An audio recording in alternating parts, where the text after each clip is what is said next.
जय माता दी प्रिय भक्त जनों, चैत्र का महीना आरंभ हो गया है। चैत्र के मास में माँ भगवती की हर दिन कथा सुनी जाती है। होली पर्व के दिन से ही दशा माता की कथाएं हर दिन सुनी जाती है। तो आइए आज आपको सुनाते हैं भगवान गणेश की कथा। से प्रेम से बोलिए भगवान श्री गणेश की जय। एक नगर में एक मालिन रहती थी। बीमारी के चलते उसके पति की मौत हो चुकी थी। उसके एक 4 साल का बेटा था। वह उसी के सहारे अपना जीवन बिताता था। उसकी सास बहुत ही कठोर हृदय वाली थी। हमेशा अपनी बहू को ताने मारती, कहती कलंकिनी मेरे बेटे को खा गई। वह चाहे कितना भी काम करती, अपनी सासू माँ की सेवा करती, पर उसकी सास के मुख से कभी भी उसके लिए प्यार का एक शब्द भी नहीं निकलता। उसे दुखी देखकर उसकी सास को कभी भी दुख नहीं होता था। वह कभी नहीं सोचती कि इस उम्र में पति को गंवाने के बाद बेचारी कितनी दुखी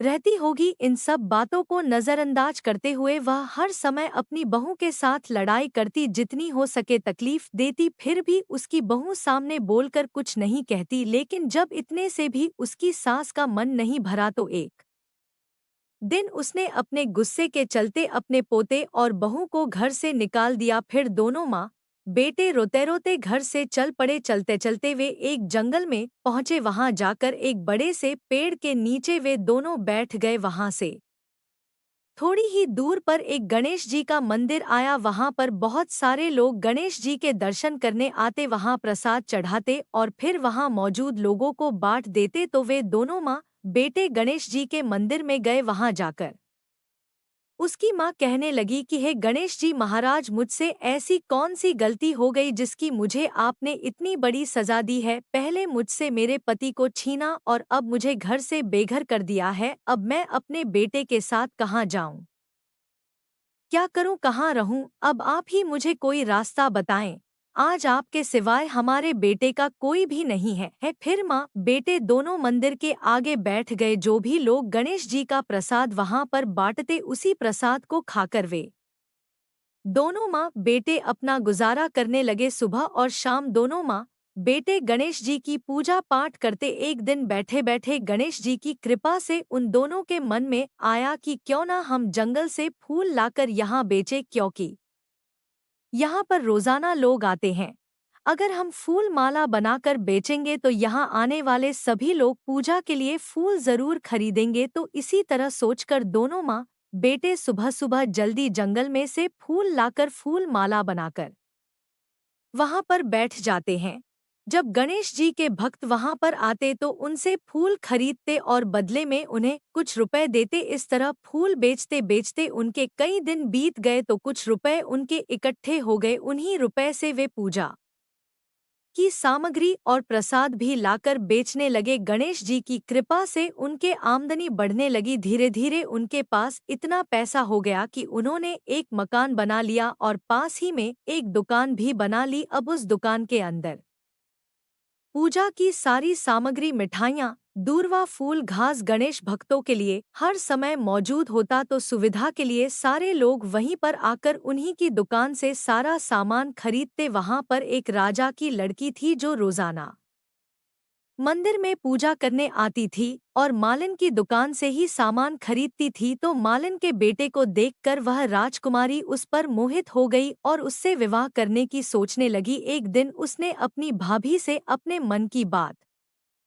कही तो भाभी अनुभवी थी। उसने कहा, दीदी यह तो मालिन का बेटा है और तुम एक राजा की बेटी हो। अगर तुम्हारा विवाह इस मालिन के बेटे के साथ किया गया तो इससे हमारी बड़ी बदनामी होगी। पर राजकुमारी नहीं मानी तो उसकी भाभी ने राजकुमारी की माँ यानी कि अपनी सास से यह बात कही कि हमारी बेटी मालिन के बेटे से प्रेम करती है और उसी से शादी करना चाहती है। तो उसकी माँ और पिताजी ने उसे बहुत समझाया, पर वह कहने लगी कि मैंने तो प्रतिज्ञा कर ली है कि अगर मैं शादी करूंगी तो उसी से करूंगी, नहीं तो मैं शादी नहीं करूंगी। इस पर राजा कहने लगा कि बेटा, जब तुमने प्रतिज्ञा कर ली है तो मैं तुम्हारी प्रतिज्ञा को कभी नहीं तोड़ूंगा। फिर राजा खुशी खुशी अपनी बेटी का विवाह करने के लिए तैयार हो गए और उन्होंने बड़े धूमधाम से अपनी बेटी का विवाह मालिन के बेटे के साथ कर दिया। मालिन ने सबसे पहले बेटे बहू को गणेश जी के मंदिर में ले जाकर पूजा पाठ करवाया और गणेश जी का आशीर्वाद दिलवाया। उसके बाद पूरे नगर में यह बात फैल गई कि गणेश जी की पूजा करने से सारे दुख दर्द दूर हो जाते हैं।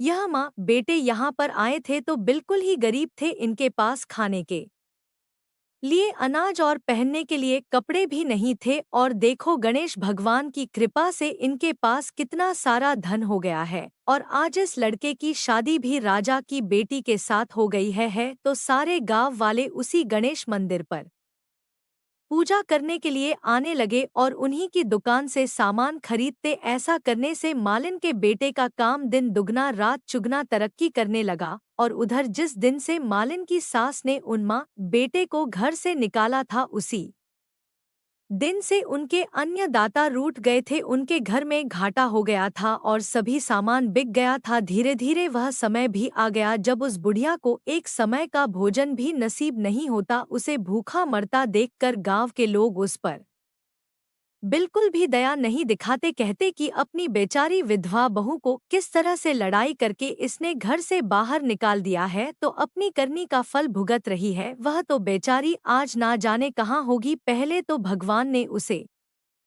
उसका पति छीन लिया और फिर एकमात्र घर का सहारा था जो इस बुढ़िया ने छीन लिया। यह सुनकर बुढ़िया को अपने किए पर बहुत पछतावा होता और गांव वालों की बेरुखी देखकर एक दिन वह रोती बिलखती गांव छोड़कर निकल गई और चलते चलते उसी जंगल में पहुंच गई जहां गणेश जी का मंदिर था। वहां पहुंचकर मालिन के बेटे से कहने लगी कि बेटा, मैं तो कई दिनों से भूखी हूँ, मुझे 2 वक्त की रोटी दे दिया करो, इसके बदले मैं तुम्हारा सारा काम कर दूंगी। तो लड़के को दया आ गई और उसने उसे काम पर रख लिया। उसने अपनी दादी को पहचाना नहीं और उसने उस बुढ़िया को भोजन करवाया। फिर बुढ़िया माई काम पर लग गई। जैसे ही शाम हुई तो मालिन घर आई। उसने अपनी सास को डोट देखते ही पहचान लिया और कहने लगी कि सासू माँ, आप यहाँ कैसे? तो सास ने पोते की तरफ इशारा करके कहा कि मेरी इस सेठ के यहाँ नौकरी लग गई है। तब उसकी कहने लगी कि सासू माँ, आप यह कैसी बातें कर रही हो? यह आपका पोता है और यह घर भी आपका ही है, यहाँ आपको काम करने की क्या जरूरत है? जब आपने हमें घर से निकाला था तब गणेश जी भगवान ने हमारी रक्षा की थी। तो यह देखकर वह बुढ़िया बहुत ही हैरान हुई और अपनी बहू से कहने लगी कि बेटा, मुझसे गलती हो गई, मैंने करनी का फल भोग लिया है। तुम्हें घर से निकालने की बाद घर में जो कुछ भी था सब कुछ नष्ट हो गया। मुझे तो खाने के लिए अन्न का एक दाना भी नसीब नहीं होता और ऊपर से सभी गांव वालों ने मुझसे मुख मोड़ लिया। तभी तो मैं घर छोड़कर निकल गई। बेटा, मुझे मेरी करनी पर बहुत ही पछतावा हुआ है, अब तुम मुझे माफ कर दो। तब उसकी बहू कहने लगी कि माँ जी, कभी भी माँ अपने बच्चों से माफी मांगती है, जो हुआ सो हुआ, उसे भूल जाओ और खुशी खुशी अपने पोते का सुख देखो। फिर वह बुढ़िया सोचने लगी कि मेरी बहू कितनी अच्छी है और इसे मैं कभी पहचान भी ना सकी। आज मेरे पास कुछ नहीं है और इसके पास सब कुछ है, फिर भी देखो यह मुझे कितनी प्रेम पूर्वक अपने घर में रखकर मान सम्मान दे रही है। ऐसा सोचते हुए उस बुढ़िया की आंखों से आंसू छलक आए। हे गणेश जी महाराज, जैसा सुख आपने मालिन को दिया वैसा सुख सभी भक्त को देना, जो भी इस कथा को पूरी श्रद्धा के साथ कहे सुने और हुंकारा भरे उन सभी की मनोकामनाएं पूरी करना। बोलिए गणेश भगवान की जय। अब सुनिए दशा माता की कहानी। एक सास बहू थी। एक दिन सुबह सुबह सास ने बहू से कहा कि जाओ आग लाकर भोजन बनाओ, बड़ी भूख लगी है। बहू हाथ में कंडी लेकर आग लेने गांव में गई। उस दिन गांव भर में दशामाता की पूजा थी, इसलिए किसी के यहाँ से भी उसे आग नहीं मिली। वह खाली हाथ लौटकर आई। सायं होने पर वह पड़ोसन के पास जाकर बोली कि मेरी सास तो दशामाता का डोरा नहीं लेती, परंतु अब की बार मैं डोरा लेना चाहती हूँ, मुझे पूजन की विधि भी बता देना। दोबारा जब डोरा लेने का समय आया तो बहू ने सास को डोट बिना बताए दशामाता का डोरा ले लिया। 9 दिन वह किसी न किसी बहाने पड़ोसन के घर जाकर कथा सुनते रही। 10वें दिन उसे चिंता सताने लगी कि अब मैं पूजा कैसे करूंगी। वह मन ही मन दशामाता का ध्यान धरकर सोचने लगी कि आज सास कहीं बाहर चली जाए तो मैं शांति पूर्वक पूजा कर लूं। दशामाता की कृपा से सास बहू से बोली, मैं आज खेतों में जा रही हूँ, यदि मुझे आने में देर हो जाए तो तुम मेरे लिए खेत पर खाना ले आना। बहू के मन की मुराद पूरी हो गई, वह तो यही चाहती ही थी। उसने सास से कहा कि आप निश्चिंत होकर जाइए, घर का सारा काम मैं निपटा लूंगी।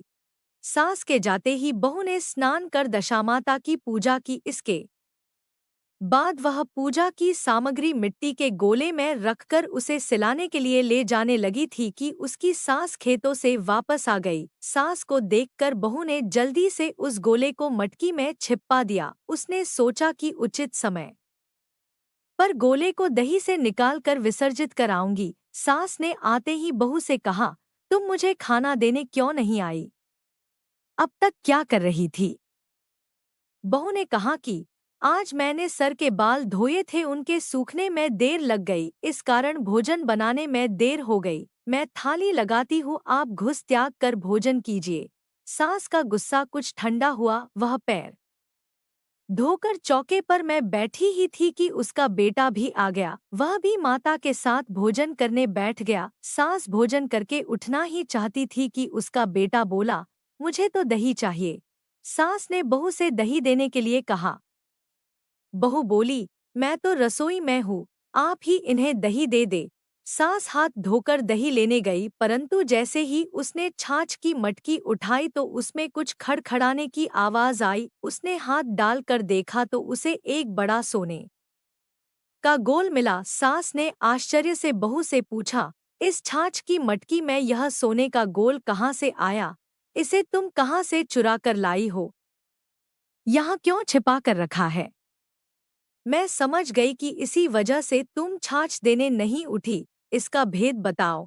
बहू बोली, मुझे कुछ नहीं पता, मेरी दशामाता जाने। मैंने आपको बताए बिना दशामाता का डोरा लिया था और उनकी पूजा की थी। आपके आ जाने के कारण मैं डोरे को विसर्जित करने नहीं जा सकी। आपके डर से मैंने इसे छाछ की मटकी में छिपा दिया था। दशामाता ने इसे सोने का बना दिया, मैं इसमें क्या कर सकती हूँ? सास ने बहू को गले लगा लिया और कहा, अब मैं भी तुम्हारे साथ डोरा लूंगी और विधिवत व्रत और